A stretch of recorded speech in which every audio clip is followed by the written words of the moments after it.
Preparing to live stream the meeting. So whatever we say now.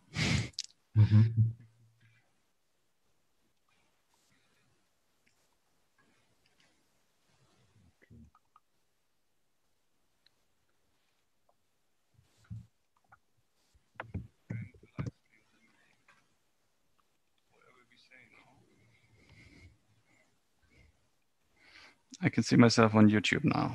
Oh, your awesomeness.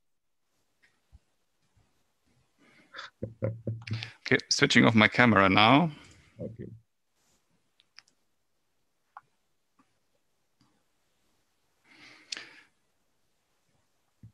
All right. So is there any way to pause this, stop the live stream? But then I stop it completely, right? Then I would have to redo it. Actually, you can stop the noise, you know. You can mute your microphone, and it just shows Jens Kozlowski. Yeah, but then we cannot discuss further. So I'm going to send you the link to my personal Zoom room, and then we can continue our discussion, okay? Okay, actually, I think that we are ready more or less, aren't we? Right now? Yeah, I think so too. Okay. But let's talk just for 1 second. I can give you a call, okay? Yes, yes.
So good morning and welcome to the Open Classroom workshops today.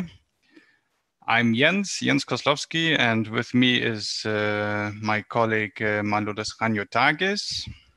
Hello, good morning, everyone. We are 2 minutes early, so we will still give others an opportunity to join the workshop. What I don't know if you have seen the message. What I would really like you to do before we start, in the chat, I'm posting a link to a Mentimeter, and we would really like you to answer a few questions before we start. So have a look. Let me know if you have any questions about that.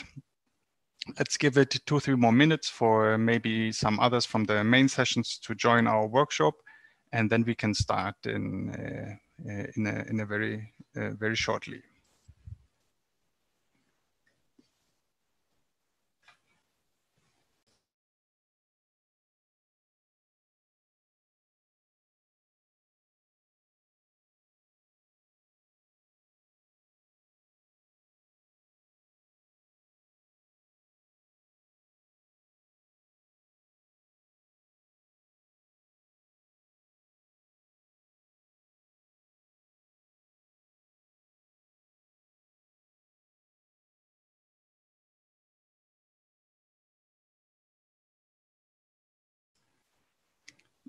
In order to see the Mentimeter questionnaire, you have 2 options. You can click on the link that I just posted in the chat. And for those that are just joining now, I'm going to share it again. And for those that are not able to join, but maybe are watching this workshop through YouTube, you can also have access to the questionnaire if you go to just menti.com. And there's a field where you'll have to put in a number and just put in the number 699914. This is for the first part. Well, unfortunately, the situation is as it is, and we were planning on having this workshop in person, physical, where we can obviously have different options to interact with you. And because of this ongoing pandemic, we will have to do it now online. But still, we try to find new ways to communicate in such a workshop with you. And we think that Mentimeter gives us a good opportunity to do so. So throughout the next 2 hours, we will come back with small questions that you can fill in at your own pace, where we would like to have some feedback and that we maybe can use in order to have also a discussion. At this moment, I can see that we are not too many, so I think we could even have a live discussion. So if you have any questions or if you have any comments also in between, please do not hesitate to raise your hand, say that you can obviously have your video open. And if you give us a signal, we are happy to talk with you.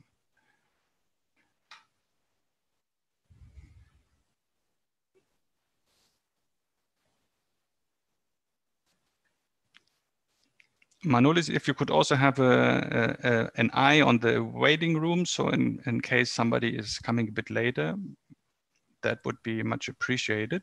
Yes, of course.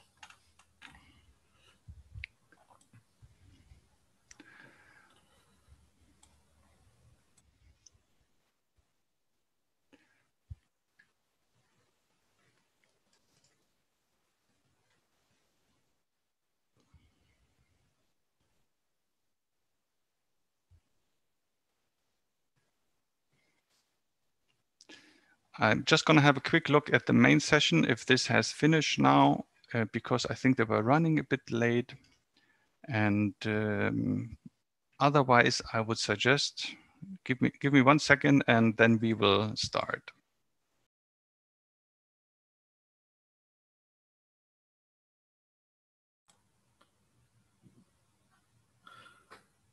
In the meantime, I would like to ask everyone if you would like to send in the chat where are you from? Are you teachers? What is your motivation for being here today. You will also have some opportunity to do this thing in the feedback, in the Mentimeter feedback session, but it's good to know you. I would like to apologize because my camera is a bit problematic, so you will not be seeing me right now. Um, Together with Jens, we are running the Rainforest project on behalf of Ελληνογερμανική Αγωγή. And thank you, Maya. So it will be great to get to know you.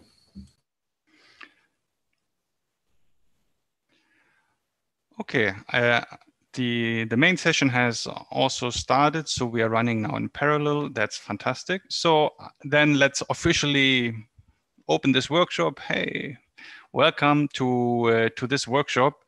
And the title of this workshop is Bringing Citizen Science and Frontier Physics into the Classroom.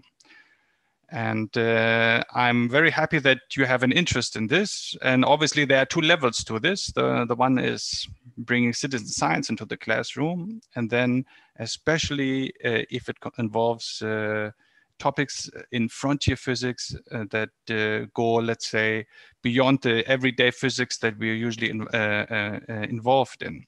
And I hope that in the next 2 hours, you will see that both is not only doable, but very beneficial and should be done. And we want to discuss with you a bit how can this be done and give you some examples for that.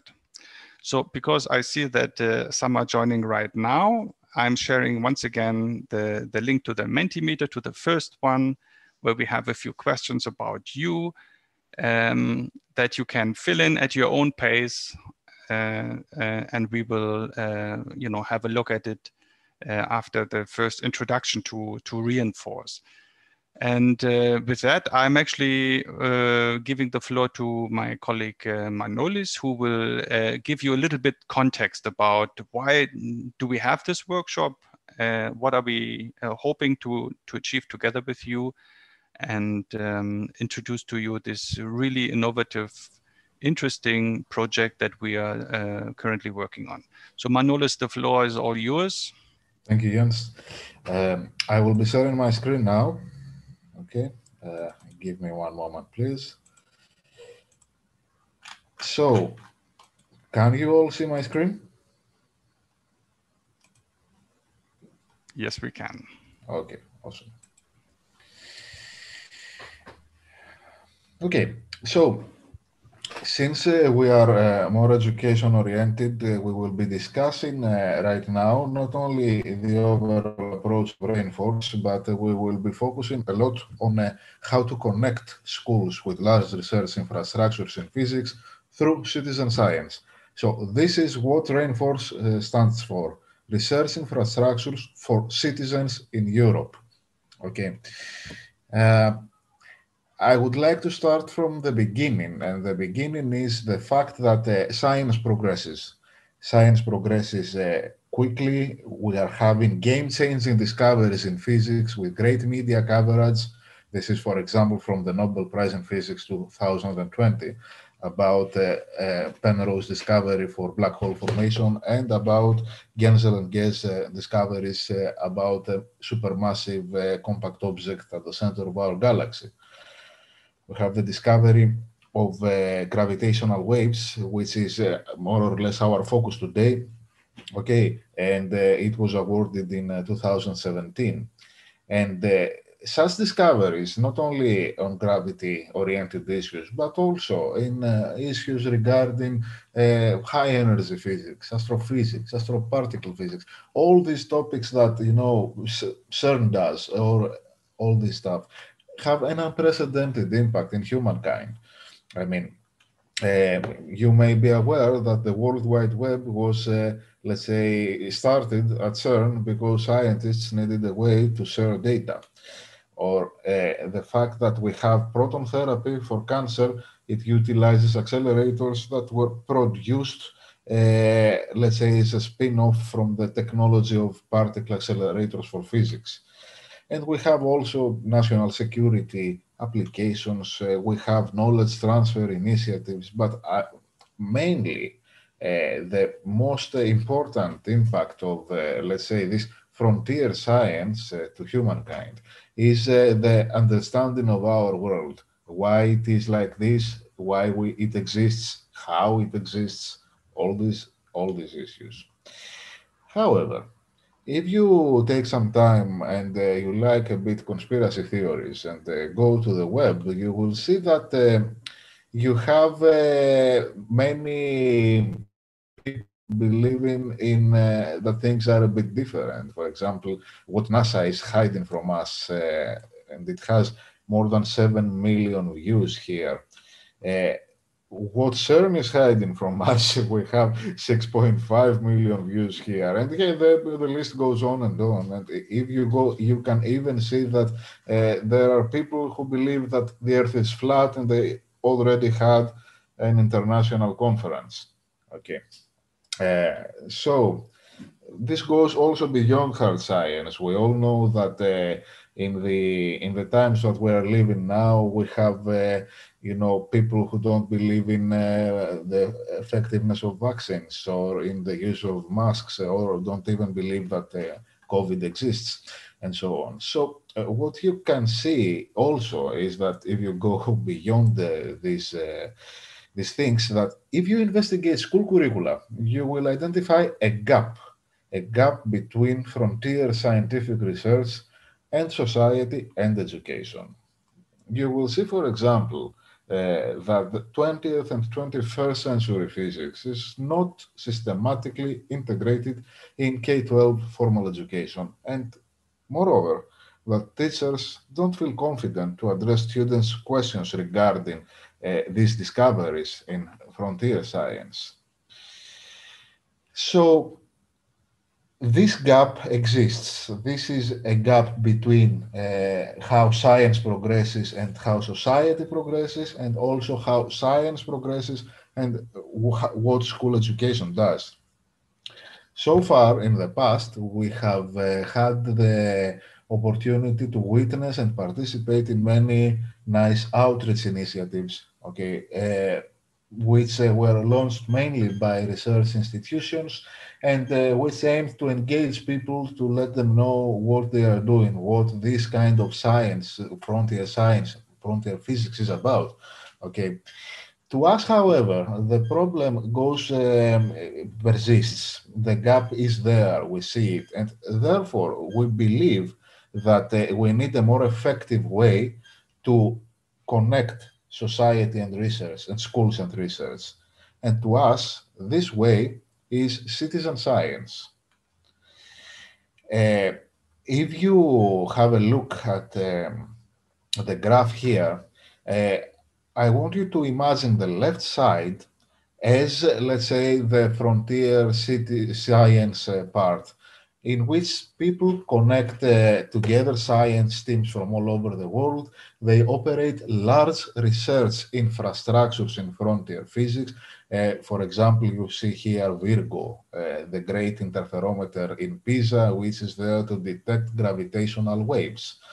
Okay, so they are operating multi-million euro or dollar scientific devices. They are coordinated on an unprecedented level, and they are trying to answer questions such as what is for example, why do we have mass? What is out there? Are there other ways to perceive the cosmos beyond photons, for example, and many other things. On the other hand, you have society in general, and here we focus mainly on school education. And you will see that the gap that is identified here, we believe it can be, let's say, filled, can be bridged through citizen science, because the people on the left have the expertise to offer authentic research experience for students, to help increase relevance and to support the increase of science literacy, while the people on the right, school education, us, uh, are able to contribute in the production of new knowledge and help raise awareness there. So this brings us to Rainforce. What is Rainforce? Rainforce is an Horizon 2020 research and innovation action, which will be running until 2022, and it aims to investigate the following questions with more than 100,000 citizens and 5,000 students. So the first question that we face is, can citizen science help to minimize the knowledge gap between large research infrastructures and society? Can we help reinforce the science capital of citizens? Okay, so can we, let's say it is a bit ambitious, but can we reduce the number of conspiracy theories about CERN, let's say? Uh, Are citizens able to develop new knowledge? Because you have the expert and amateur divide here, but the point is that the amateurs have proven far and time again that they are able to support scientists. Can we make a contribution in sophisticated fields such as particle physics or gravitational wave astronomy?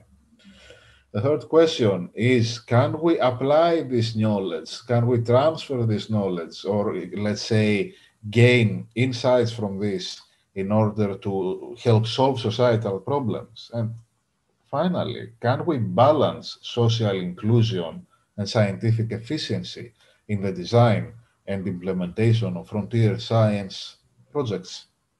The link to our website is here, and we hope the journey there. So the team consists, let's say, of experts from different fields. We have one, two, three, four, five, six large research institutions. We have research infrastructures. CNRS represents the KM3net experiment, the KM3net, the kilometer cube neutrino detector. EASA represents work at CERN. Okay, and CONICET the work in sonification. And we have also educational institutions which work together. We have social impact, let's say, institutions who are social innovation institutions. And we also have companies and policy experts. So this is us here. Behind you can see the Virgo detector. And our goal is to answer to these questions through citizen science. And we will proceed a bit later to show you exactly how this is achieved. So I will stop it for now. If you have any questions, please don't hesitate to ask. And thank you, Manolis. And in fact, it's not if you have any questions, but it is what questions do you have? So please, is there anything that maybe was not fully understood? Now is a good time to start this discussion. I think we can, this is a workshop. We are not planning on just bombarding you with information, but we would really like to get into a dialogue with you. So if you have any questions so far, now is a good time to speak up.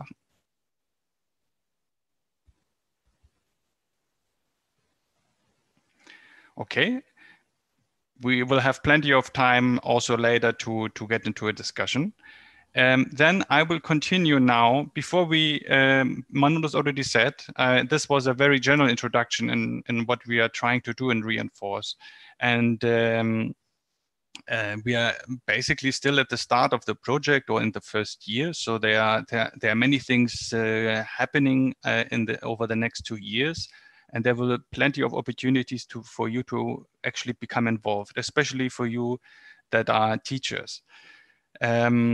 Before we go and show an example of how an activity could look like that is connected to these topics and to reinforce and to citizen science, I would like to start a discussion with you about what is citizen science, or what is our understanding here for citizen science, especially in connection with school education. And that's why I'm going to share my screen now. And I hope you can see the small presentation. And just a quick reminder, thank you for those that have already answered some questions of the first Mentimeter we will. And I hope that doesn't create too much confusion. In a very short while, I'm gonna share a second Mentimeter questionnaire that we would like to have your feedback on, and then we can also have a look at your replies there and see how if we are all on, if we have a similar understanding or not. My question, first of all, is we talk about citizen science, but what really do we mean by that? I don't know if you have heard of citizen science before today, or in general, maybe you have picked it up in the news or somewhere, but it's not always clear. People have different understandings or ideas about what citizen science is. They might have heard about some citizen science activities that have gotten huge media coverage, but that cover only a small aspect of what really citizen science can be. And of course, we want to look also in, especially in what can citizen science be in education, right? So I would like for us to actually watch a small video on YouTube, and I hope this works. And I hope you can actually hear the sound.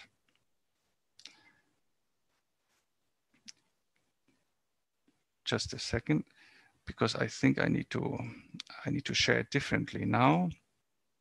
Just let me know if you can see and hear. Do you have sound?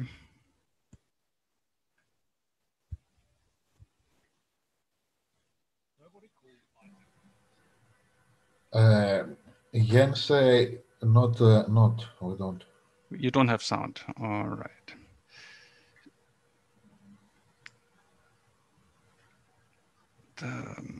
Let me see what I need to do in order for you to have sound.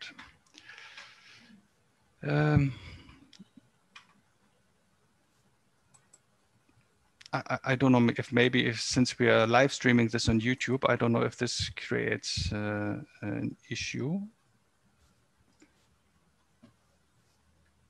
I need to same it. Please let me know if you have sound now. Can you hear the video?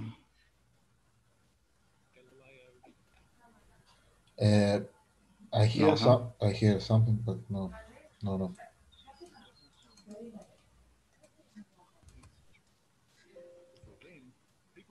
Okay, so this is not working.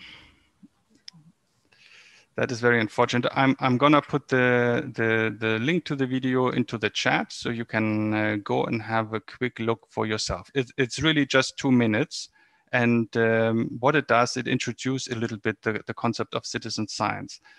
And actually, I wanted to stop the video in the middle, but now I think it's best for you to watch it at all, and then I'm gonna point out 2 things that were really important that I wanted to emphasize. So I also put the link to the video now to the chat on YouTube. So please have a quick look.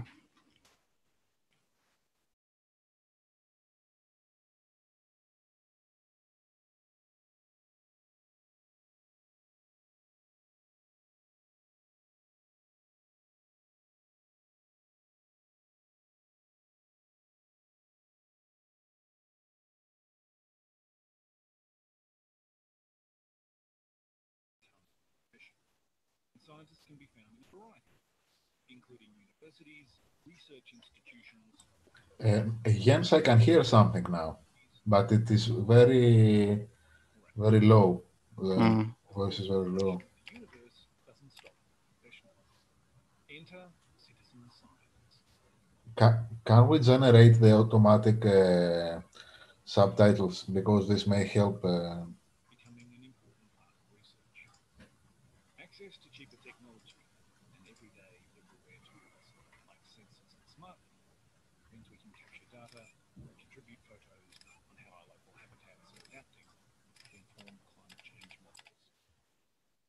Access to better processing and data sharing means we can use the network, that is the internet, to analyze large amounts of information.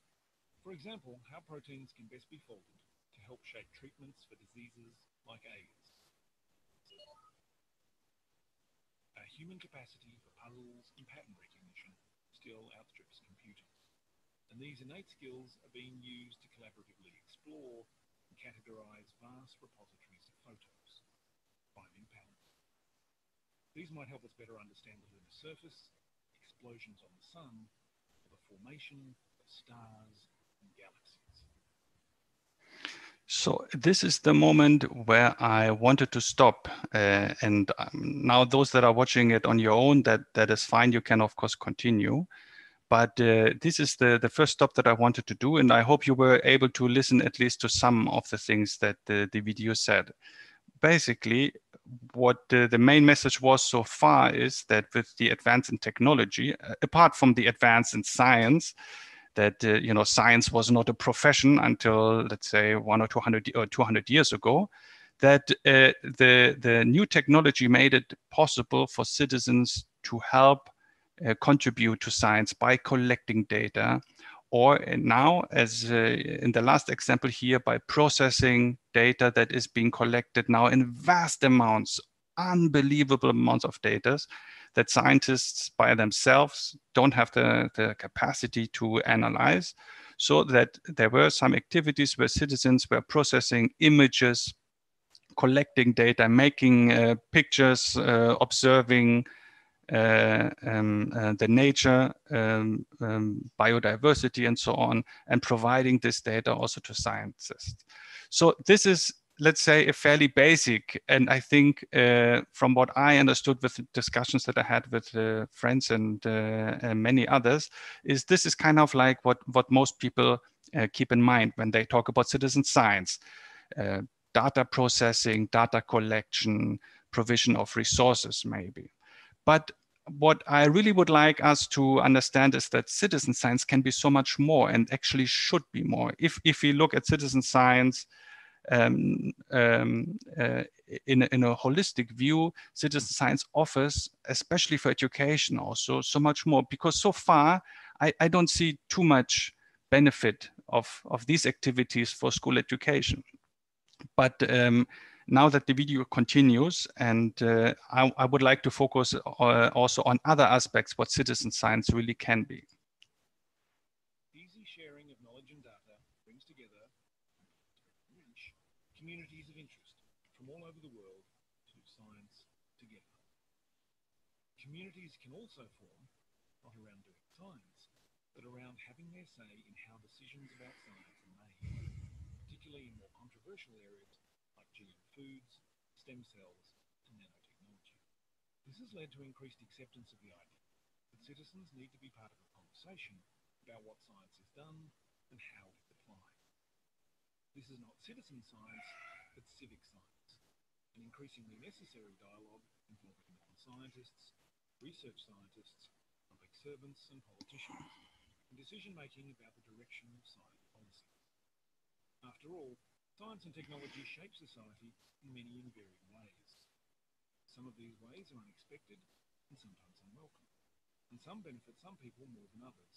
But staying involved helps shape a collective future. And that's basically the video. So what I let me go back to my presentation now.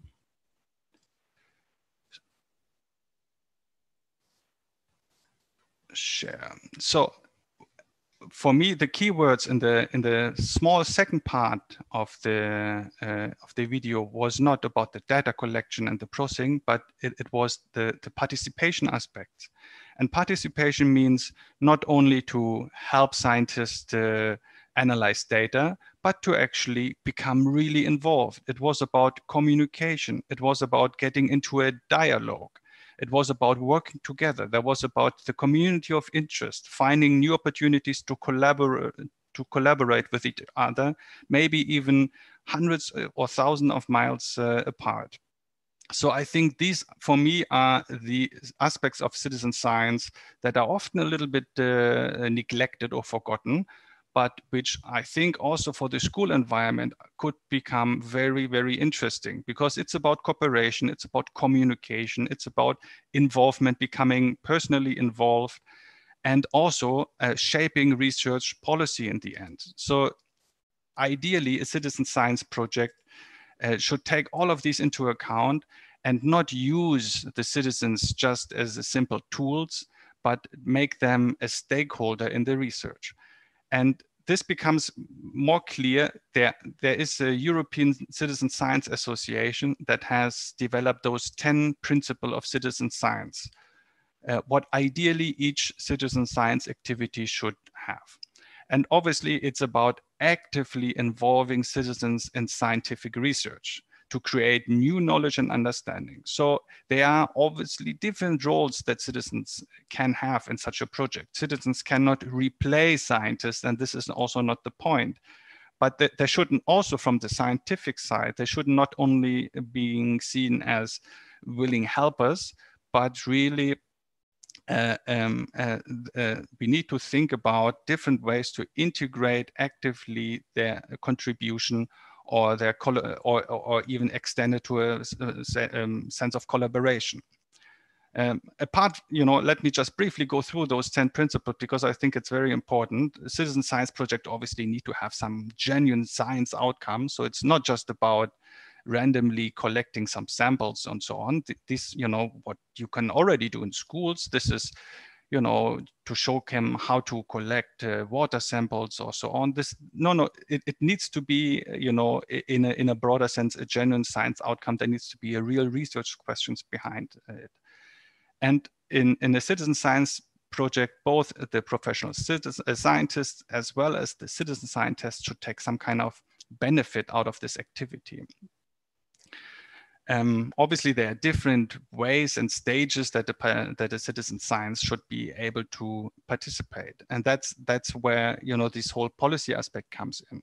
It's about, why not involve citizens already in shaping the research question, or in how to collect the data, what kind of research methodology should be applied. So that this is about establishing a dialogue between the scientific community with the citizen science about how to do the research also. So it's, to take the feedback that is gathered by the citizens also seriously, and to really involve it into the project, to make the data publicly available, and to recognize also the work of the citizen science. So all of these aspects, I think, are important to understand that a citizen science project is more than just about collection of data. And especially for a school environment, I think you have already realized that this extends to many aspects what we are trying to teach our children in terms of 21st century skills: collaboration, communication, critical thinking. And so we believe that citizen science could be playing an interesting opportunity here to integrate it. But of course, that is also something we want to discuss with you. So this is where I come now to the second Mentimeter, and again, I'm gonna be sharing this link in a second in the chat.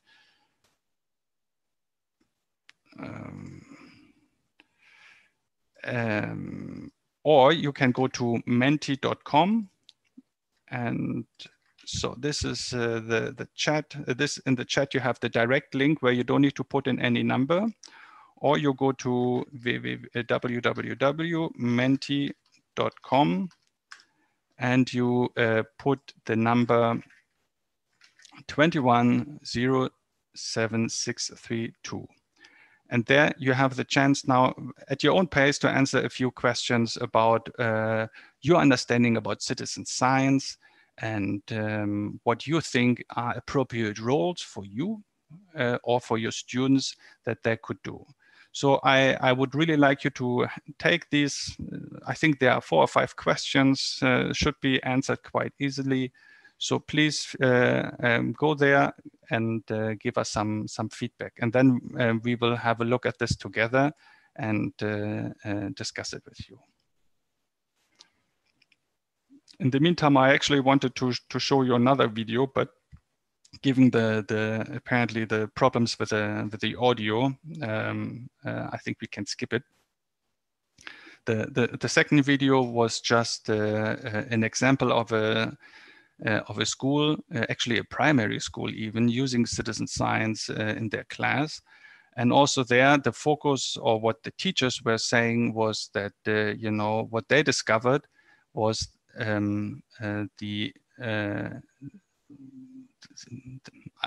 don't want to you know, already bias your replies now to the questions, but there it was also about the aspects of collaboration, communication, that this really helped a lot with the students and doing their activity.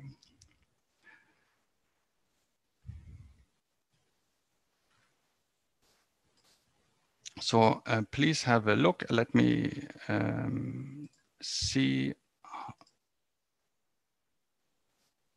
We have gotten a few replies yet.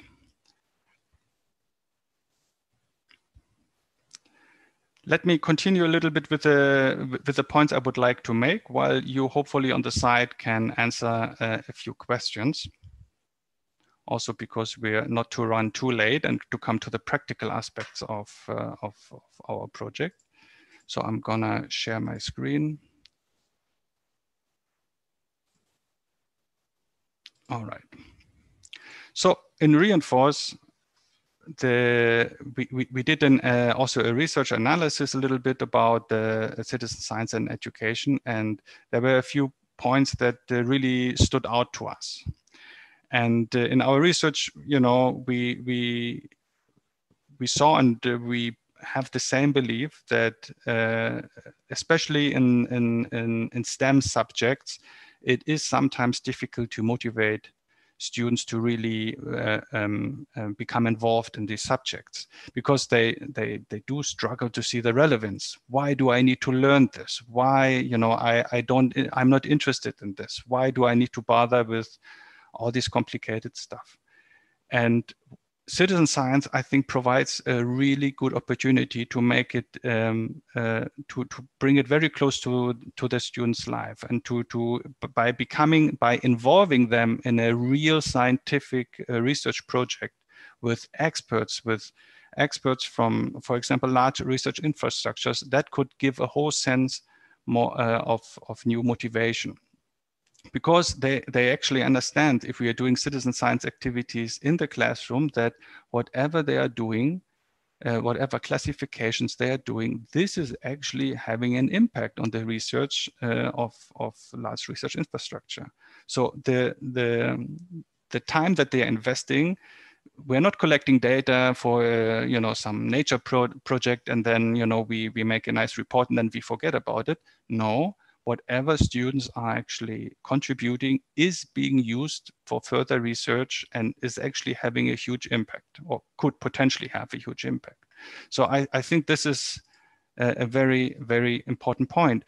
And it's really a win-win situation, right?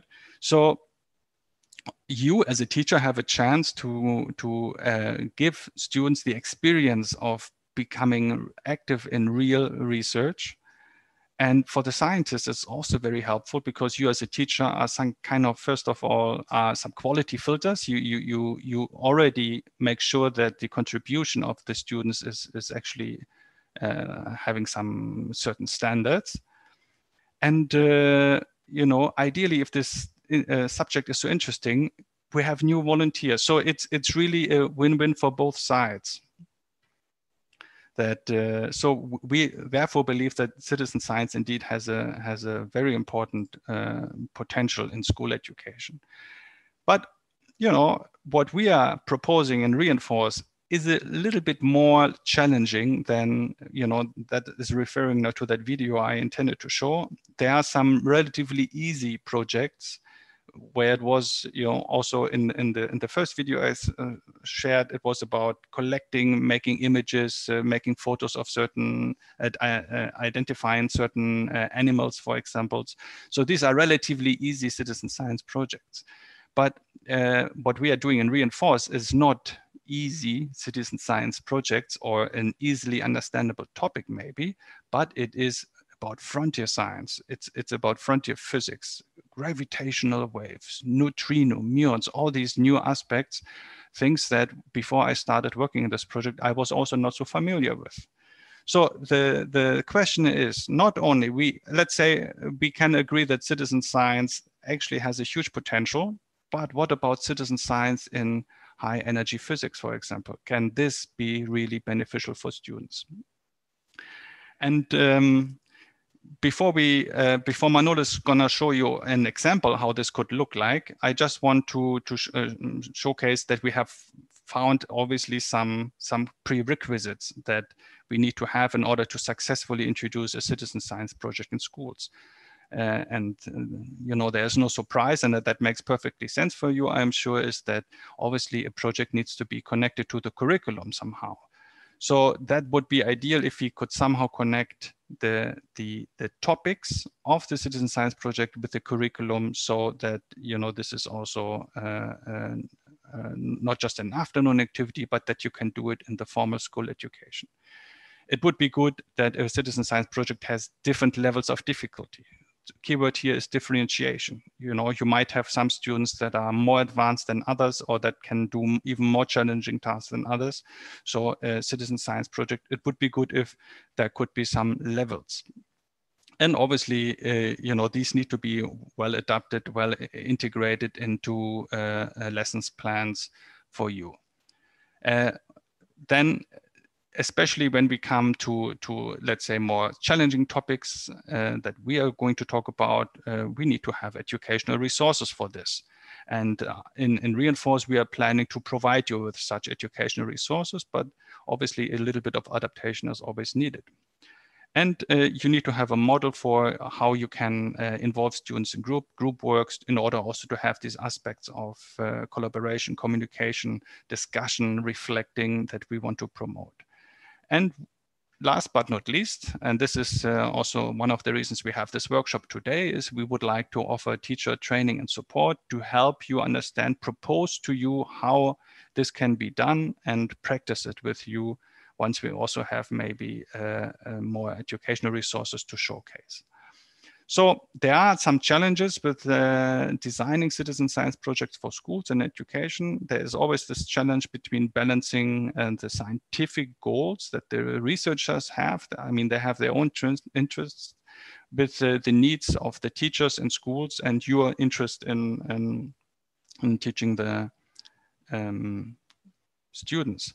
And obviously there are some desired learning outcomes for you that ideally you can integrate in the classroom. That is this, you know, content knowledge that is specific to this project, to increase scientific literacy, and so that they can, this is a good way also for students to become involved in the scientific process, hypothesis, data analysis, reflection, discussing, and maybe even changing the conclusion, creating a new hypothesis, and so on.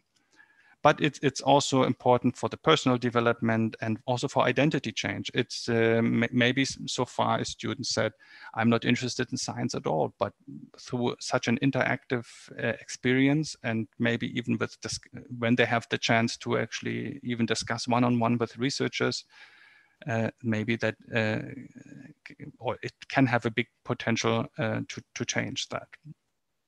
We know from the research that citizen science projects do teach disciplinary knowledge. That is a given, that they can increase the scientific literacy, and that it does positively alter attitudes towards science. And that they do promote these 21st century skills that we're talking about. So overall, if we can summarize this, then you know, the key message that I would like to leave you with is that citizen science can have really an increase in the meaning of school learning for many students.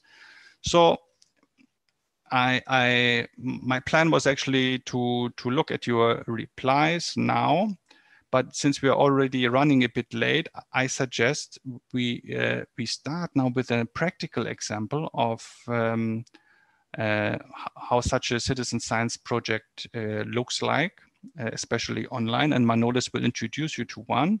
And after that, we will reflect a little bit about your answers that you have given and see if this is in line with what we thought it would. So Manoli, am I still sharing my screen? Okay. Okay, so I take it from here. Thank you, Jens. Before starting, I would like to ask, I saw from our discussion previously that we have teachers. I saw that we have English and French teacher, Sophia. We also have a music teacher. Do we have science teachers with us?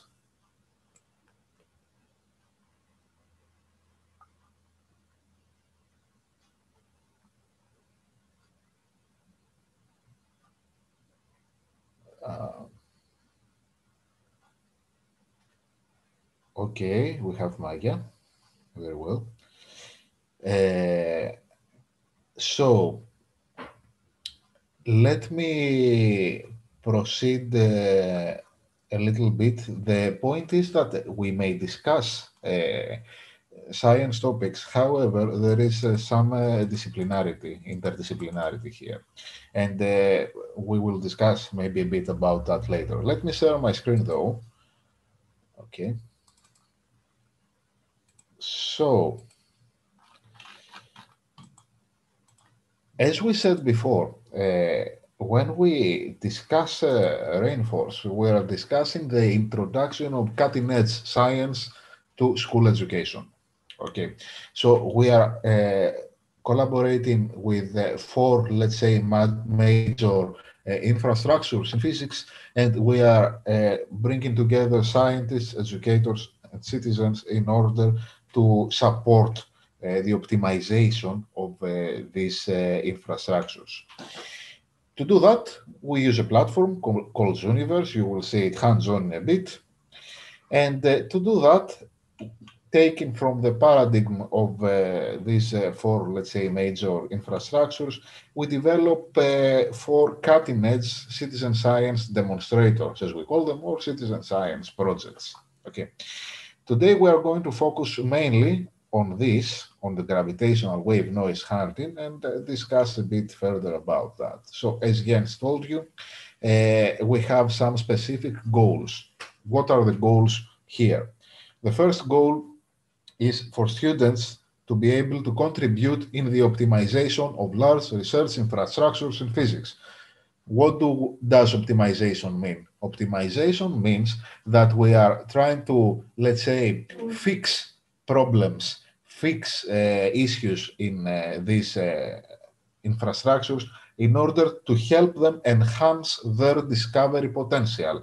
And mainly, in our case, this is the perpetual problem of identifying noise patterns. We will discuss about that, and help scientists control it and reduce it in order to increase their signal. The second part is that the students are envisioned to become partners in research enterprise, and this means that they need to collaborate with scientists. The third one is the increase of sense of the of meaning in school science, because uh, many of us, when we are doing experiments in the lab with our students, we are having them, for example, measure the period of oscillation of the pendulum. Okay, but the students may not see the relevance of this. Okay, it is didactical, but it's not necessarily something that they believe it's meaningful. But contributing to science, this is meaningful to them. So we don't want to stop the one and start the other. We want to introduce the latter. Hopefully, with this approach, we will increase their science motivation. But of course, as we have discussed before, we have challenges. We have the doors we need to open. The first one, and most important, is that we are introducing new topics beyond the school curricula. Okay, because gravitational waves have as a prerequisite, let's say, general relativity, which is something that we are not being taught in school. Uh, Therefore, we need to balance a little bit things. We need to, first of all, we need to connect this to the curriculum. We'll see how it's done. We need to balance the scientific goals and learning outcomes. And of course, we need to face real life problems such as teacher training and support and curriculum pressure and classroom time. So let's see how we will do that. Now we will focus a little bit on the demonstrator called gravitational wave noise hunting. Okay. And I will take you to a short video. If I cannot let me share my share YouTube here. The YouTube link will be shared in the chat. Give me a moment. Yes, here goes. Okay. I'm sharing now.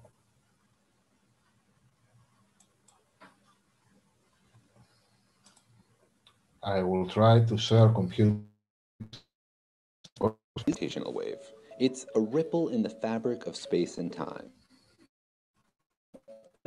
Imagine space is a giant sheet of rubber. Things that have mass cause that rubber sheet to bend, like a bowling ball on a trampoline. The more mass, the more that space gets bent and distorted by gravity.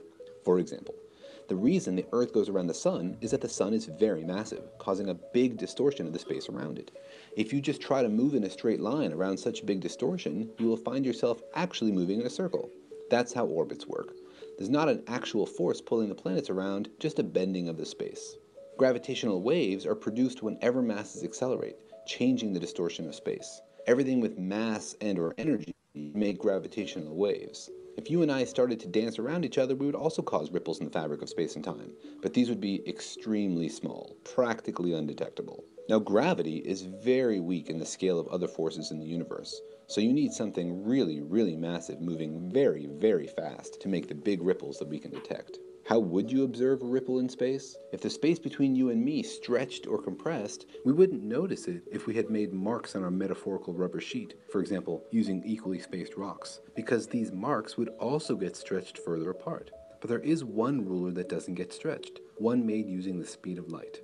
If the space between 2 points gets stretched, then light will take longer to go from one point to the other. And if the space gets squeezed, light takes less time to cross the 2 points. This is where the LIGO experiment comes in. It has 4-kilometer-long tunnels and uses lasers to measure the changes in the distance between the ends of the tunnels. When a gravitational wave comes through, it stretches space in one direction and squeezes space in the other direction. By measuring the interference of the lasers as they bounce between the different points, physicists can measure very precisely whether the space in between has stretched or compressed. And the precision needed is incredible. To detect a gravitational wave, you need to be able to tell when something changes in length by a few parts in 10 to the 23. It's like being able to tell that a stick 1 sextillion meters has shrunk by 5 millimeters. The effect of a gravitational wave is so minuscule and easily confused with random noise, you need a smart data analysis technique. Scientists hope to identify the patterns of gravitational waves by comparing the wiggles they measure in the experiment to the wiggles they expect from the gravitational waves. That's like trying to identify a song being hummed at a noisy party. A very, very noisy party. Imagine your whole life you had been deaf until one day your hearing was restored. You'd be able to explore the universe in this whole new way. That's why detecting gravitational waves is so significant. It's a completely new way of studying the universe. Anytime there's a new way to investigate the universe, we discover things we didn't expect. It's really about looking for new things we didn't know existed, examining the extreme edges of our knowledge of physics, and testing our theories about how the universe works. Okay, so the point here is that when we introduce these topics to students, we need to understand that these are new stuff. So before going to the hands-on part, we need, let's say, to introduce the content. We will discuss the pedagogical approach a bit later. So let me take you through the process here. Virgo here, which is the leader also of Rainforce, is a giant laser interferometer designed to detect gravitational waves, and it is located in Pisa, Italy. So once again, when we have some supermassive objects colliding, such as black holes, they in spiral towards each other. And as they do that, they change the curvature of space-time. Now, curvature of space-time is not something trivial. It is actually meaning that the way we measure space and the way we measure time uh, is changed due to the presence of a gravitational field. So when we have fluctuations in this gravitational field called gravitational waves, the way we measure space and time change. And this is the effect of gravitational waves. So when these pass through the Earth, you will see that what they do is that they stretch and squeeze the Earth or any object they pass through. Of course, the effect on the left is exaggerated a bit. What really happens is what we see on the right, which is so minuscule that it cannot be measured unless we have some very high precision instruments and techniques. And this is what happens here when we see laser interferometry. So let me take you step by step here. You have a laser. A laser emits coherent light, which means that all the photons have more or less the same wavelength. Okay, and this passes through a beam splitter. So the beam splitter allows 50% of the light to continue and 50% to be reflected. When we go at the end of the road, let's say 3 kilometers for Virgo, we have mirrors, and these mirrors reflect the light back to the beam splitter, recombine, and reach the detector. The distances are carefully monitored so that without having any effect from the outside, the two waves that reach our detector interfere, let's say, destructively, which means that when a crest is coming from the one, a trough is coming from the other, and as a result, we do not see light. Now, what happens when a gravitational wave passes? What you see here is that the mirrors are moving. As a result, the gravitational wave, let's say, comes from pushes through your monitor, and you see that from in the one side the space is stretched, and in the other it is squeezed.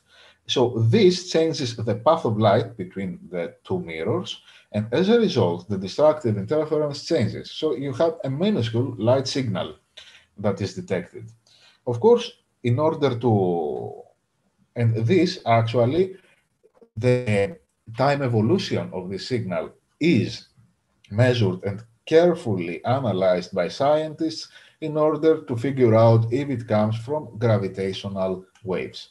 So when you have, let's say, two black holes which are in the collision course, as they come closer to each other, they increase their velocity. Okay, as the velocity of dancing around each other increases, the frequency of rotation increases, and therefore the frequency of the waves produced increases as well. Therefore, you expect to see something like this. You expect to see that the waves coming out have increasingly higher frequency. So this is the experimental signature of this effect. Okay, and this we show in the spectrogram here, okay, which is the increase of frequency over time. Now, in order to understand how noise plays a part here, because this is where citizens and therefore students come to help us, is that I want you for a bit to imagine that instead of a big interferometer, you have a big ear. Okay, so I want you to do an analogy and imagine the gravitational wave detector as an ear. Imagine now that there are two people, it is you and your friend is humming a very distinctive tune at some distance from your ear. You will listen to this tune and you will identify it as the, let's say, signal that comes from your friend. Of course, now, if you increase the distance between you and your friend, you will be able to discern the signal, but you will also listen to it, let's say, with lower volume. Okay. And even larger distances mean that the signal that you receive will be even weaker. Okay. The further your friend is, the weaker the sound. So if you had a more sensitive ear, you would be able to understand that this is your friend singing from a high distance. Therefore, higher sensitivity of your ear means that it can identify signals from larger distances. And the signal is the experimental signature that we have of our friend. As we have, for example, for gravitational waves, this experimental signature, the distinctive sound of your friend's song is his experimental signature. So, sensitivity. A gravitational wave detector sensitivity also corresponds to how far in the universe it can reach. Okay, so similarly to you and your friend, uh, imagine that you are the interferometer now and your friend is the gravitational, the black holes which are in spiraling towards each other. Okay, the more sensitive our detector, the further the distance we can, let's say, resolve this uh, experimental signal. So, if we have a sensitive detector, it has higher discovery potential because it can listen further in the universe. So, the point is that things are never so simple, and this is a part of the beauty of experimental physics because actually, in the real world, it's not just you and your friend, but you usually are within a crowd of people, for example. So, in order to understand what your friend is um doing to let's say understand his experimental signature, you have to be able to tell it apart from the noise of the environment.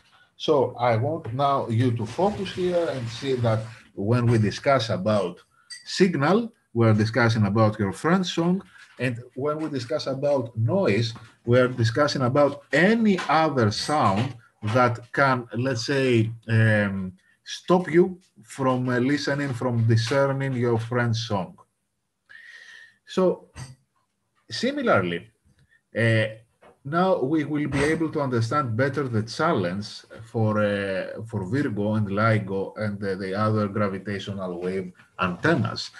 The point is that the signal is so weak that we receive that the arms of the interferometer change their distances by about 10,000 times smaller than the diameter of a proton. This is about 10 to the minus 19 or so. So any noise, things that we might not even consider in everyday life, may play a very important role there, and I will show you about that. This is the noise we need to understand and we need to control. As a physicist used to say, if God controls a signal, we can control the noise, and this is what we do here. Now, what you see here is, don't be scared, first of all. Okay, this is something that's not difficult to understand, but we need to see exactly what happens here. So this is our sensitivity on the y-axis, which means that our detector has a sensitivity, and the lower it is here, okay, the lower numbers it can reach, it means that it can hear further in the universe. So the white line is our detector's sensitivity. Now, what does it depend on? It depends on many things. It depends on the noise level in the environment. If the ground shakes, the mirrors shake. So we have the so-called seismic noise, which affects our discovery potential and thus our sensitivity. The light needs to, let's say, travel unperturbed in the pipe, let's say, the interferometer, within our interferometer. And if we have air inside, then the photons will scatter off the air molecules. And as a result, the timing information that is so crucial to measure our signal will be reduced. Okay, and this is what you see here. So we need a very high vacuum. In Pisa, we have the highest vacuum in the world. We have other things as well, though, because you see, when a laser beam travels and hits the mirror, it comes back, it's it reflects, but by doing that, it moves the mirror. It's called radiation pressure, okay? And not only it moves it, but it hits it as well. And by hitting it means that the molecules of the mirror start sort of, imagine them as boiling. So as they boil, light will not scatter coherently, but it will travel to different directions and we will lose information. Okay, so all these issues need to be taken into account when we design our detector. And I would like to invite you to have a look. Unfortunately, we don't have much time to do this now, but I will put in the chat a link for you to see this approach step by step. How do we do it? Okay. And this is an activity for the classroom, so you can work on it and maybe have a look at it with your students if you like. So I would like just to highlight a few examples of environmental noise here. Okay, and one of them is an earthquake. So last year, in July, we had a big earthquake in Greece, in Magula. And it was sometime later, our colleagues from PISA called us and told us, you had an earthquake. And we told them, yes, we did. Well, we measured it. You measured the earthquake from Greece in Pisa? Yes. And what happened there? Let me show you. Here is the epicenter of the earthquake in Greece, and the seismic waves traveled all the way around, and some of them reached also Pisa. Okay. What you see here is a graph of the sensitivity of our detector, or even better, the range, how far in the universe our detector can see. So our detector here, the Virgo, was in a mode that it could measure gravitational waves coming from about 45 megaparsecs, which means about 120 million light years away from us. Okay, and this is time, what time it was when we were discussing. Detectors such as Virgo need to be able to identify noise, so they have the auxiliary channels around them, which means they have support detectors to measure, for example, earthquakes or to measure other environmental parameters. And this is what you see here. This is a seismometer, the signal from seismometers, actually, which were installed near Virgo. So you see that at about 19 hours here, 1912, you have a peak signal here, which was the earthquake from Magula, from Greece. And when we go back to see how far in the universe our detector can see, when we go from an average of 45 megaparsec, you see at the very moment, the very time that we had the earthquake, the sensitivity dropped due to the shaking of the ground, and therefore our detector could only see something that would be at about 10 megaparsec. So actually, when you have an earthquake in Magula, you cannot measure gravitational waves at as large distances. So these horizon drops, as we call them, are caused from environmental effects and also electronic noise effects. Okay.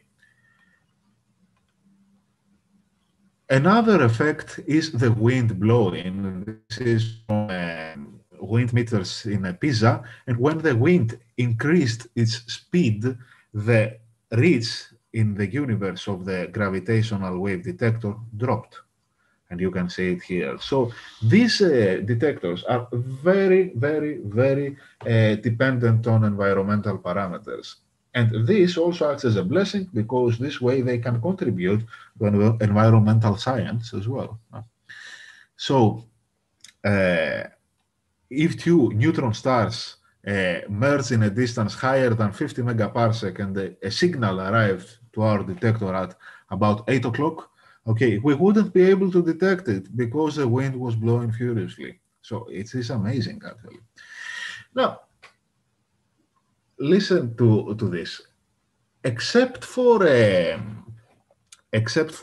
these kinds of of noise. You also have the transient kinds of noise. I will take you there, which are called glitches. These are, let's say, electromagnetic signals that are coming from a variety of channels. We do not understand them, actually. It might come from our mobile phone, so a thunder was passing or something else was happening. The point, though, is that our reach in the universe drops when a glitch happens.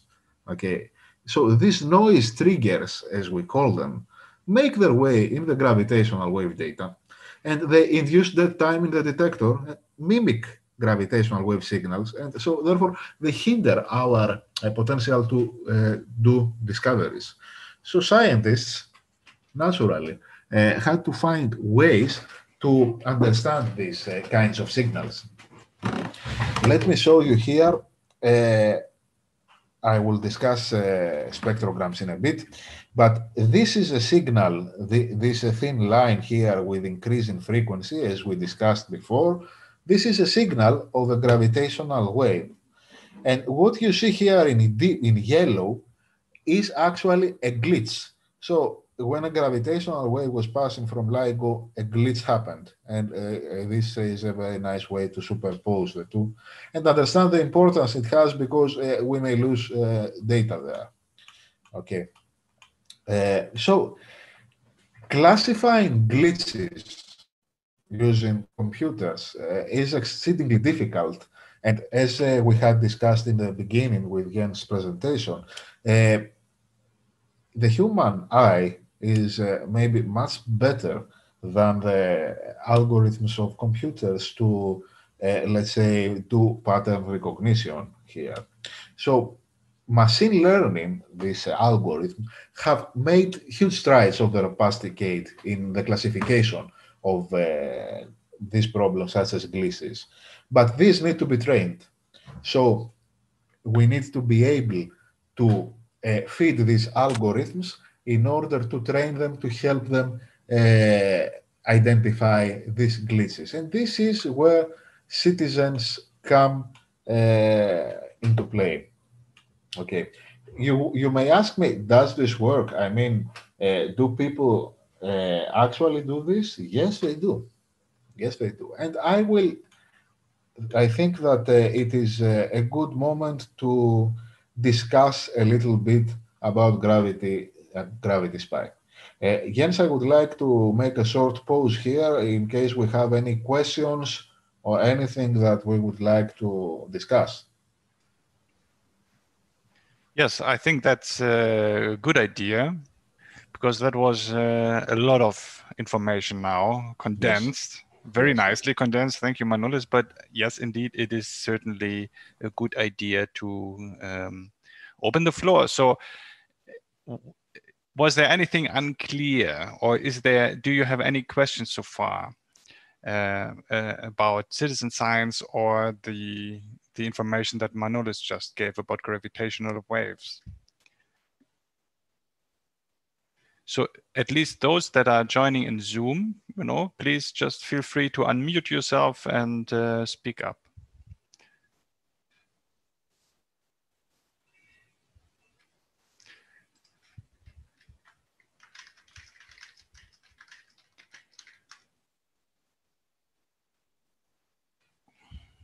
Okay, Manolis, I think it seems like you did a fantastic job of explaining everything very, very clearly.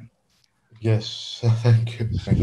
Okay, so we have in YouTube, actually, if we can share the codes at this chat as well by Vasiliki, and we will share them shortly about Mentimeter and also about the links that we have. I did already, yes. Perfect, thanks. Okay, so you understand, I start sharing the screen again, you understand the relevance that this approach has for science, okay? Because if they don't identify the glitches, they will not be able to do physics. They will not be able to do discoveries. So therefore, we will not be able to see the world in the light, let's say, of gravitational waves. On the other hand, this approach will have an added value for students. Before going to the actual hands-on part, I would like to remind you that a part of our work is to introduce students to this, and this means that we need to connect it to the curriculum. So connecting it to the curriculum means that we have to use some analogies, and the analogy of gravitational wave detector as a near is a good one, and it's actually a very straightforward one, because gravitational waves have frequencies that are in the acoustic range. This doesn't mean that if a gravitational wave passes, I will be able to hear it. But if a gravitational wave passes through a detector, it will move the interferometer with a frequency which is of the order of some hundreds or 100 hertz. It is in the audible region. Therefore, this signal can be directly transformed into sound, and we can listen to it. One of the ways that we have in order to, let's say, understand these signals is through the spectrogram. Spectrogram is a graph that you see here, in which you see for a wave that passes how low the time, and you will see the frequency. The color coding means that is the loudness of the sound. So, for example, you have from 1 to 3 seconds here a sound that was very loud with the red, and it had a frequency of 200 hertz. Whereas from 3 to 5, you see a sound that had a frequency of 300 hertz, but was less, let's say, loud than the previous. I will be moving to a link here to show you exactly how a spectrogram works, and I will also add this to the chat. Okay, give me a moment. I will add this here to the chat. Or not. Okay.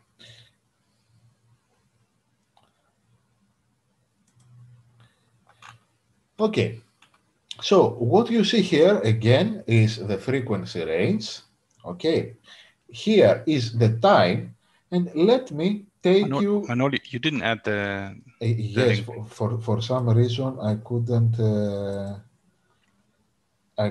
Here it is. Perfect.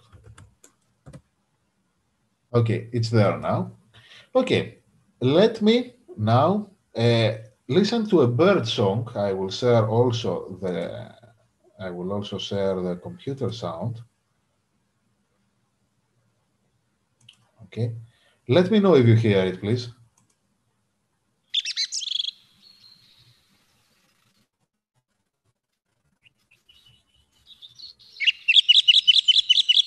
Did you hear that? Yes, loud and clear. Perfect. What you see here, what you heard actually, is a bird chirping. And if I take it to the spectrogram, you see that the chirp here was periodical, okay?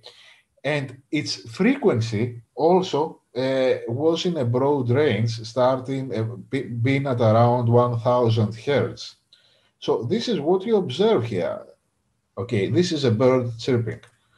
Let me take you to an orca, a killer whale.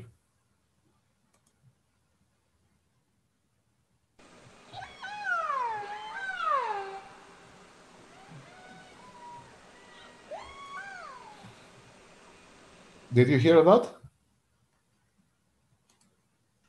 Yes, we did.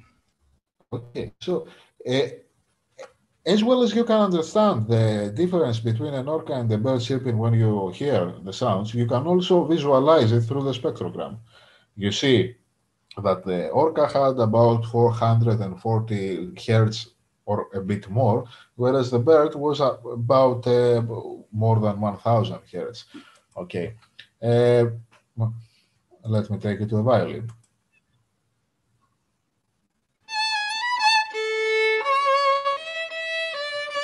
You understand, therefore, that different, let's say, sources of sound have a different distinctive signature in our spectrogram. And the same happens with the gravitational wave passing through our detector.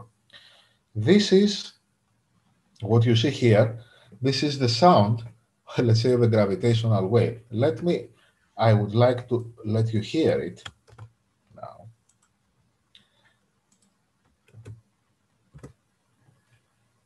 And I will also put that in the chat as well.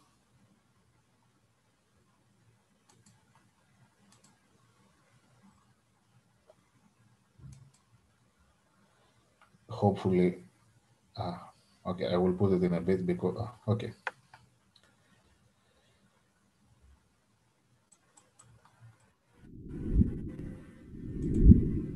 Did you see that?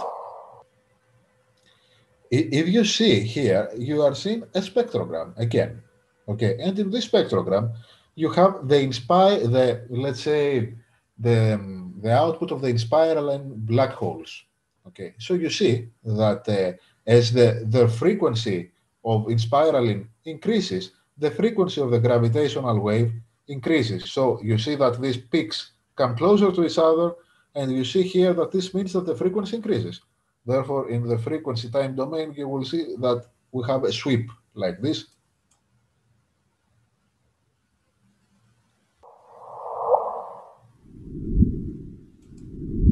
So this is the signal we are searching for, and to identify it, we need to control our noise.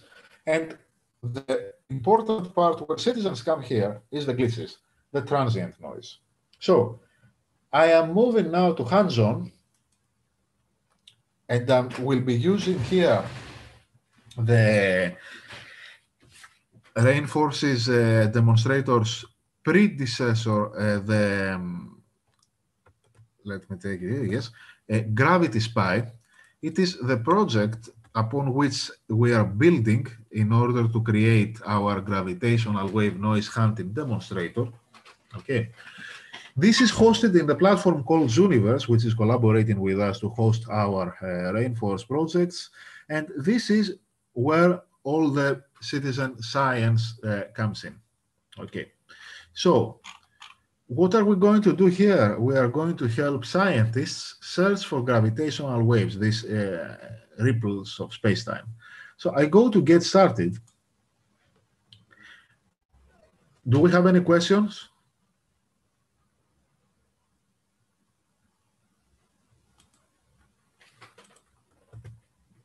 I put the link here as well. One moment, please.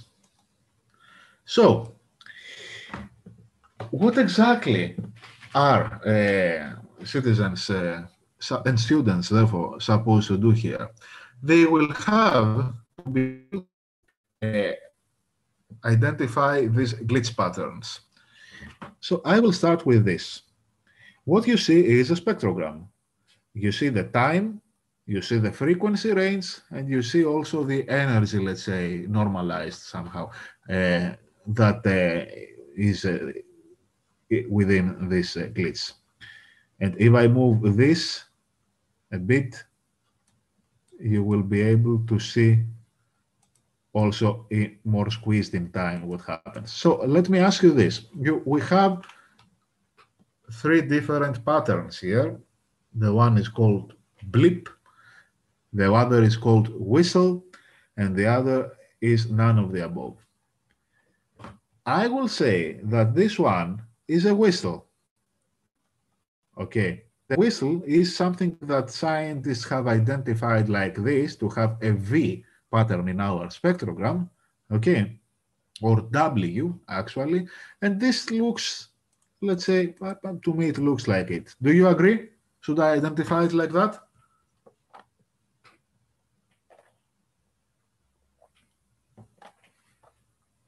No one? Someone? Okay, I do the first myself. And done. Can you help me with the second one? Does it look like a blip to you? A blip looks like a raindrop here. Or does it look like a whistle?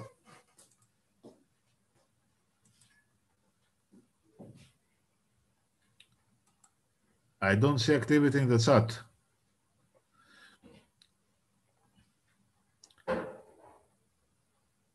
I will select none of the above here, and I will identify that. Okay.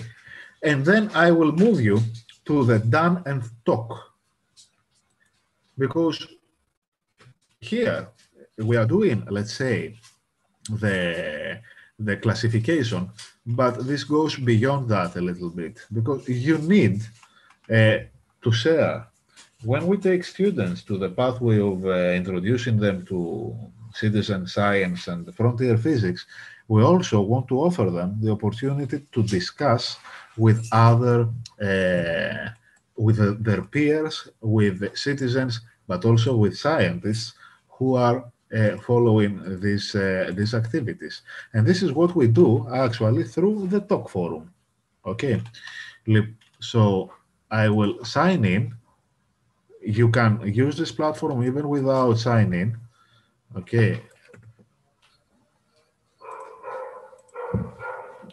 So you see that I am able here to add a note about the subject. So I don't know, what exactly is this?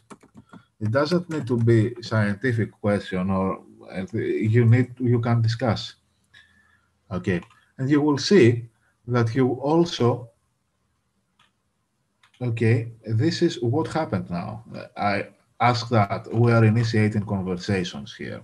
So I'm going back a little bit, okay, and I'm going to this one. So to me, this one is a blip. This is like the water, the raindrop, let's say, format. So I identify it, and I'm done. And we can continue with that. So the idea is that with Rainforest, what we will be doing is that we will be building on this experience, and we will be utilizing also auxiliary channels. We will be also transforming this signal into sound, okay, through our dedicated sonification partners in order to be more inclusive and also include citizens with visual impairments. Okay, and we will be also throughout the process be offering hints and educational, let's say, resources to our participants in order to engage them further with this. And you may ask me, is this actually working? I mean, do people participate? Yes, they do. And you will see that we have many people participating in these discussions. Okay, you have 68 discussions here, 286 here, and so on. But the point is that beyond this, they have been able to contribute substantially. They have been able to someone identified the noise pattern called paired doves, and if you play with Zooniverse here, you will be able to find it. And this pattern, she was able to, let's say, do her research on this using the data, and then communicated with the scientists of LIGO and told them, I observed this pattern, it has this and that characteristics. People went to their detector and found out actually that some of their mirrors were oscillating at a low frequency. And when they found that out, they corrected it. And when they corrected it, paired doves stopped coming out. The citizen was recognized from the LIGO collaboration. She was interviewed, and it was something that means that a citizen can actually achieve such a direct impact on research infrastructures. So Jens, I think I will stop sharing now. Okay. All right. So again, thank you, Manolis, for introducing Gravity Spy as an example. Obviously, just to make this clear, Gravity Spy is not an outcome of the Reinforced project, but it is an existing citizen science project that had been created to support the work of the scientists. And what Reinforce will do is to have a similar, I don't know how similar, but it will be also based in Zooniverse. And we just wanted to present to you a little bit the Zooniverse platform and see what actually citizens can do and how easily citizens can contribute here. So while I think we give Manolis a short break before he will talk a little bit about the consequences of or the pedagogical concept to introduce such projects into the classroom, I just want to, briefly give you some feedback on the Mentimeter that you have shared with us. So far we have, and I'm going to share my screen now. So far we asked you in the very beginning to give us some feedback about who are the participants today, and we can see that everybody today here that has answered the Mentimeter is from a country in the EU.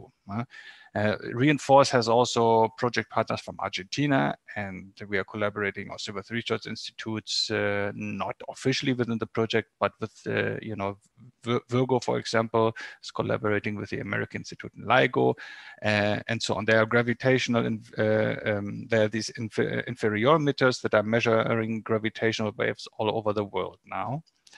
So in general, our scope is a bit global, of course. So, but welcome. Let me see. We are, and that is to be expected. We are all in the working age that is here today. So that is very nice. I'm very happy to see that we have a good gender balance. Gender is obviously also an important part of citizen science inclusion. Manolis mentioned it. And I think citizen science projects introduced in the classroom are also a good opportunity to excite maybe groups of students. I don't want to necessarily say that the girls or boys are less or more excited about STEM subjects, but it could provide, and I mentioned that earlier, an opportunity to change their attitude towards science. And that is less surprising that most of us are here from school education and have a STEM background or from the academia world. And before we started introducing you about Reinforce and what, we are talking only about Virgo today. There are also other research institutes involved. And we wanted to ask you what, how confident you are to actually to explain to somebody else what these research infrastructures are doing. And we can see that CERN, probably the most known, there is a greater confidence in that than in Virgo or in KM3 net, which we have not even talked about today.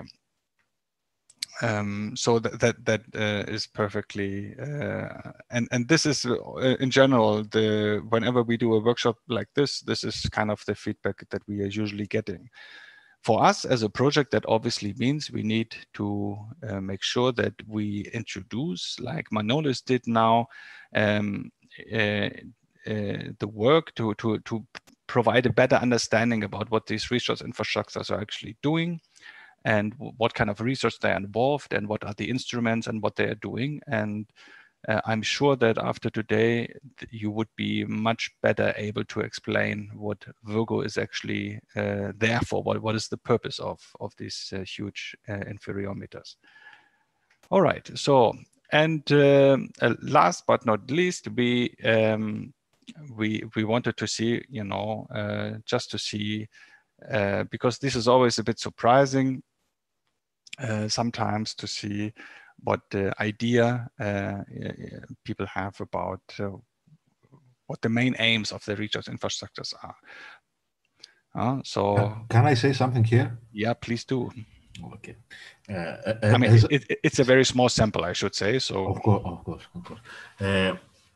In general, all research infrastructures in fundamental physics have the goal to understand the universe, each and every one from their different perspective. For example, Virgo is dedicated to measuring gravitational waves. Okay, these signals from the cosmos. So this falls, let's say, to understanding the universe. Now, creating a replication of the Big Bang, this is not something that we're doing.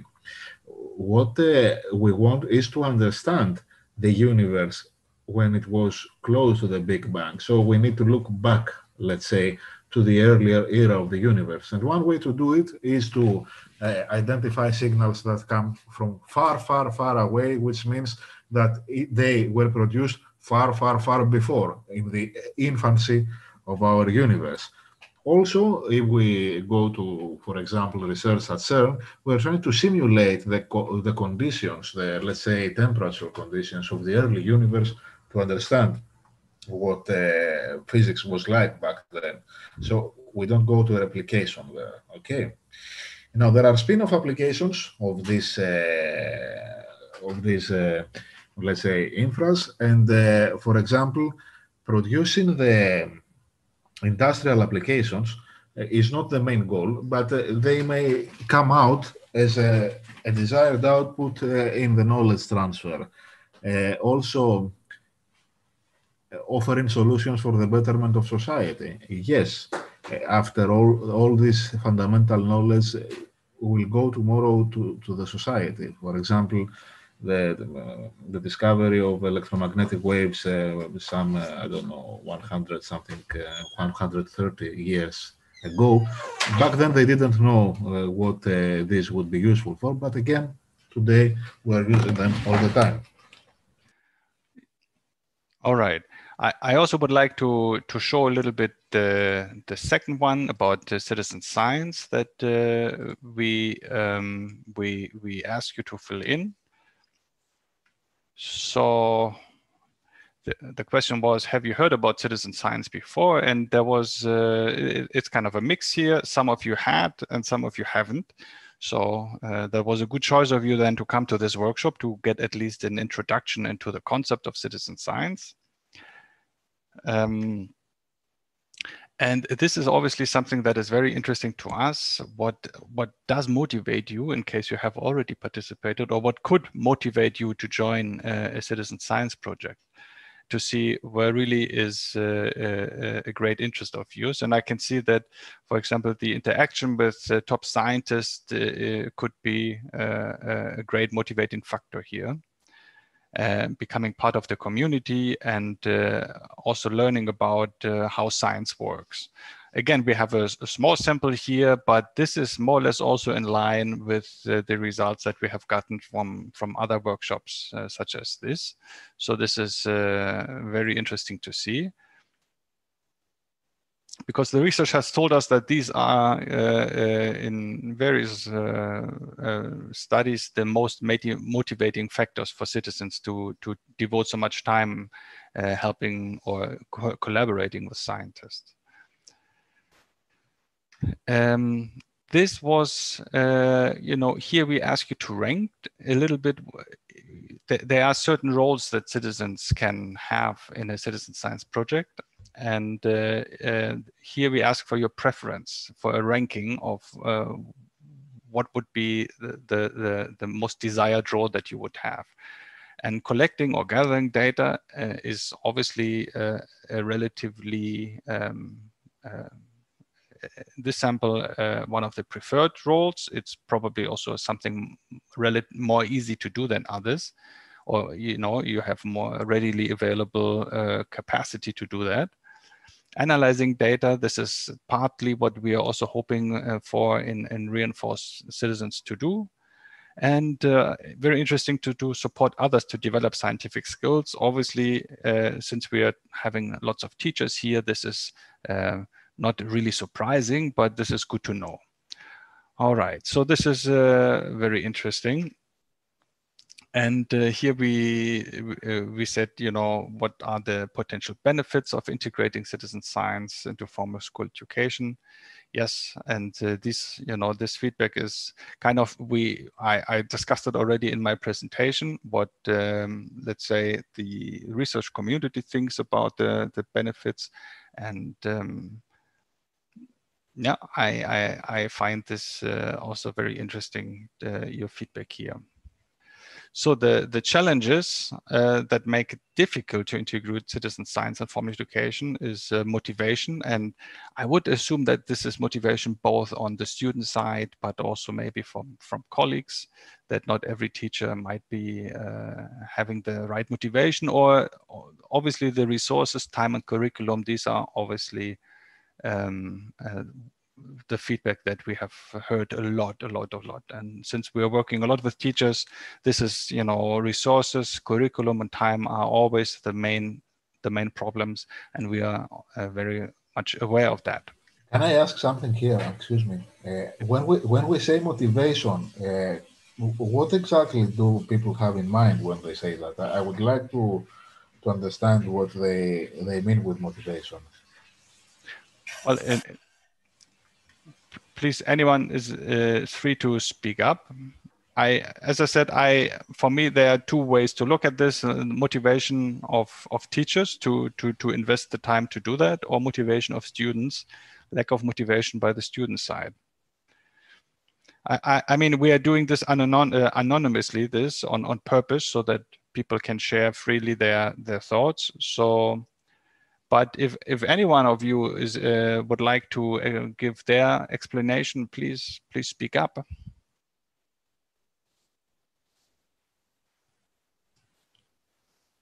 They are also muted. If someone wants to be unmuted, just type it. No, I think they should be able to unmute themselves. No. Oh, okay. Okay, and as a last question, I just wanted to show we have what roles in citizen science do you think are appropriate for students? Because we are talking here also about citizen science for students. And okay, posing questions. This is certainly what we want our children to learn, to ask questions, to ask the right questions, critical thinking, right? And I can see that also providing resources and aiding professional scientists are among the top answers here. But again, a very small sample. So I just wanted to give you this feedback immediately. And I think Manolis, I'm happy to give you back the floor to start with the last part. Okay. I see that we have an answer. It is motivation to Zafi as a teacher if English works both ways. Okay, mainly through engaging students in learning. Okay, I see. Thank you for that. Let me share my screen now for the final part of our, let's say, journey here today. Because what we discussed a bit before was gravitational waves, how can we help scientists through citizen science, and so on. The point is, all this, in order to be effective as a learning, let's say, experience for students, it needs to be put in context. And to put it in context, we need, let's say, a pedagogical framework that will be able to support us. Pedagogical framework and connection to curriculum. The project, as it was presented to you, can be implemented with students in a students' club or in out-of-school activities. But the point is that we will need to find ways to introduce these topics to everyday lessons. And this is a bit tricky. So about the pedagogical design, we have adopted and proposed a more inquiry-based approach. So the inquiry-based approach that we have here consists of 5 steps: the orientation, hypothesis generation, planning investigation, investigation and analysis, and communication. So I would like to show you this step by step, how we can do it and how we can support you to do it. Okay. First of all, we go to orientation. Since this is a new topic, we need to be able to offer students new content in a way that is engaging and it motivates them to stay online. Okay. So introducing gravitational wave astronomy and detection methodology, okay, through a lecture, through videos, okay, but also through small hands-on experiments. This is a small Michelson interferometer that is produced by the Nikiev Research Institute in the Netherlands, and it is actually for educational purposes. It can emulate how an interferometer works, and it's very engaging for students to play with it and understand the principles. Also, what can do in order to motivate students, it is to organize virtual or remote visits to research centers such as Virgo. And this is not something that is far away. This is something that we are doing now for at least 1.5 years, and we are going to continue. Okay, so we can support you to do that, to directly talk with scientists and directly visit this approach. And I will give you in the chat the communication emails for that. This is actually from a remote visit we did in summer school, in the Frontiers summer school in the summer, and this was actually very successful. It was done directly. The second part now is after having oriented our students, they have learned what we are talking about more or less, okay, and we have engaged them, we have inspired that to them. We need to create analogies and bridge this to school science. So you see that in the discussion that we had before, we introduced gravitational wave detectors as ears. So we utilized properties of sound in order to be able to transfer these concepts to gravitational waves. This means that through an everyday experience phenomenon such as sound, we can go to something more exotic like gravitational waves. And this is one of the ways that you can connect this to the curriculum. There are many ways, we just show this one here. After doing this, so therefore this means that when you teach sound, you may be able to take an extra hour, for example, to discuss these topics.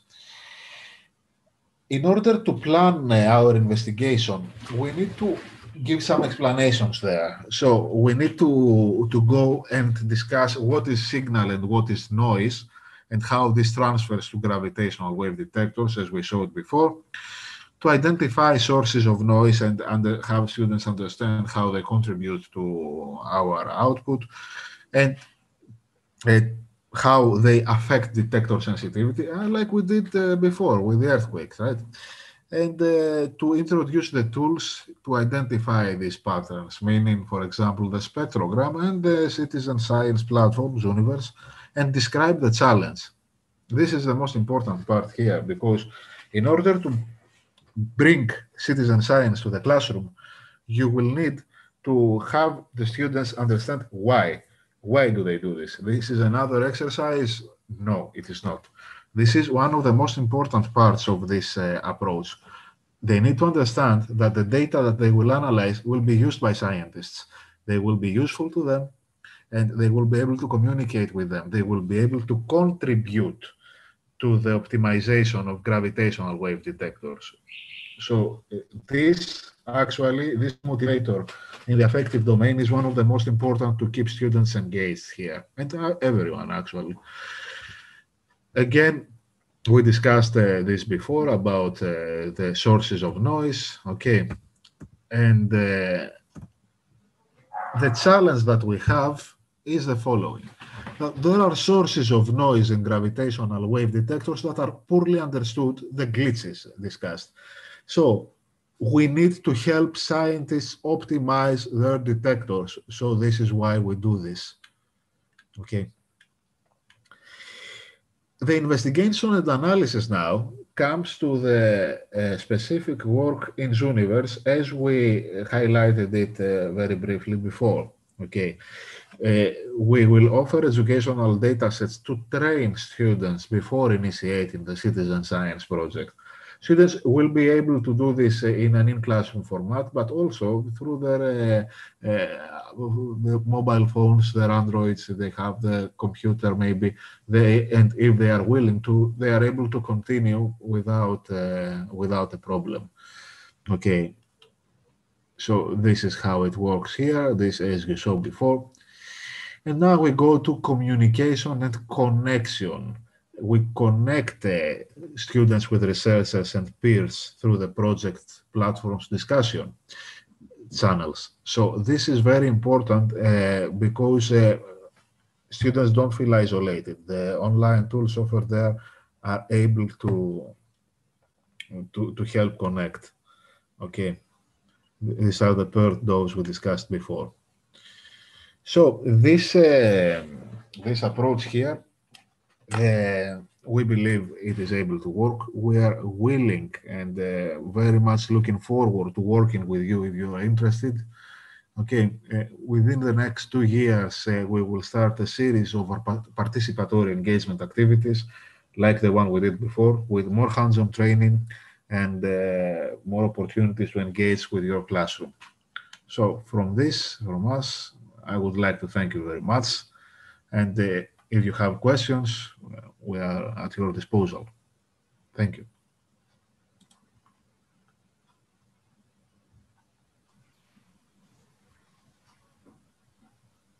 Thank you, Manoli. So that was a lot of information today, and I know this format doesn't really, let's say, work as nicely as face-to-face, but this is, you know, the new situation that we are all in, and so I really would like, if you have any questions now, this is really the best time to ask, because otherwise we would be soon closing the workshop. I have also shared in the chat a small wrap-up questionnaire. Just give us some feedback if this was well understood, and what is your let's say, idea about citizen science, especially citizen science in frontier physics and school education. So, you know, as Manolis already said, the project is just finishing its first year. There was a lot of focus on preparing the citizen science project. And in the coming months, you can expect a lot more interactive training sessions, more resources specifically made for educational or for teachers. So I hope that you will sign up to the reinforced newsletter. Let me actually share this link with you as well. So you stay in touch with the project. You will be informed about new events that are going to happen. And yeah, I hope you will stay with us. So let us know, are there any questions, anything that had remained unclear so far?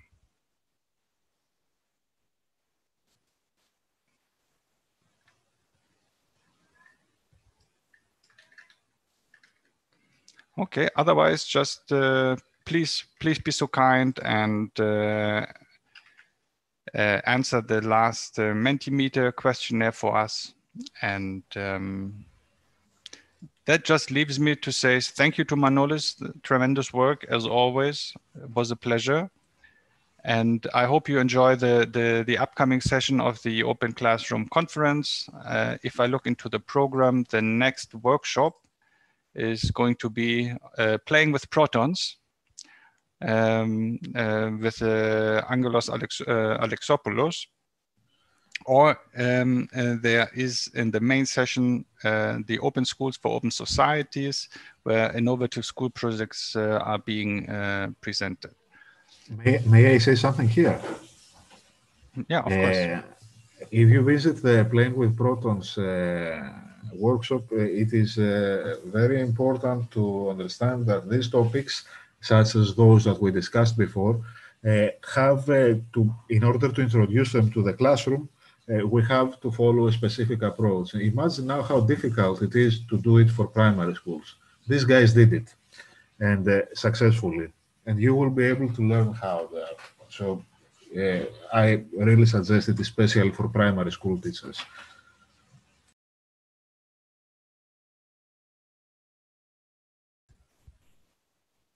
All right. Otherwise, it was a pleasure being with you today. Thank you very much. And have a nice day. Bye-bye. Bye, everyone. Bye, everyone.